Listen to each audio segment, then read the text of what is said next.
Big boss live അപ്ഡേറ്റ്സിലേക്ക് പോകാം. ലൈവിൽ ഇപ്പോൾ അനീഷ് ഇനി ടാസ്ക് ഒന്നും കളിക്കുന്നില്ല എന്നുള്ള കാര്യങ്ങൾ പറഞ്ഞിരിക്കുകയാണ്.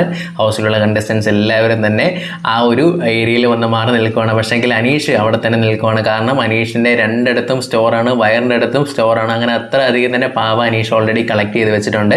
അപ്പോൾ ഇനി കളിക്കുന്നത് ബുദ്ധിപരമായിട്ടുള്ള കാര്യമല്ല എന്നുള്ള കാര്യങ്ങൾ മനസ്സിലാക്കിയിട്ടുണ്ട്.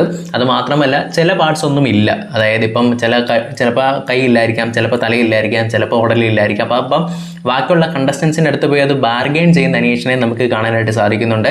നീ ഇത് തരുവാണെങ്കിൽ ഞാൻ എനിക്ക് ഇത് തരാം എന്നുള്ള രീതിയിൽ പറഞ്ഞ് അവിടെയും ഒരു ഗെയിം കളിക്കുന്ന അനീഷിനെ നമുക്ക് ഇവിടെ കാണാനായിട്ട് സാധിക്കുന്നുണ്ട്.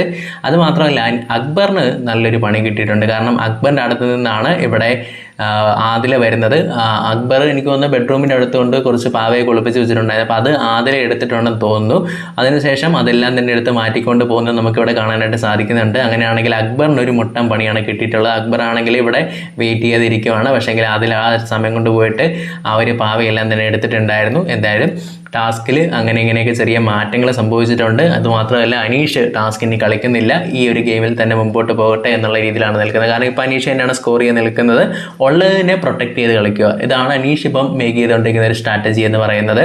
ബാക്കിയുള്ള കണ്ടസ്റ്റൻസ് എല്ലാം തന്നെ ഇവിടെ ആ ഒരു ഏരിയയിൽ തമ്പടിച്ച് നിൽക്കുകയാണ്. നമുക്ക് നോക്കാം. കൂടുതൽ അപ്ഡേറ്റുമായി ഉടൻ തന്നെ നമ്മൾ ഈ ഒരു ചാനലിലൂടെ വരുന്നതായിരിക്കും.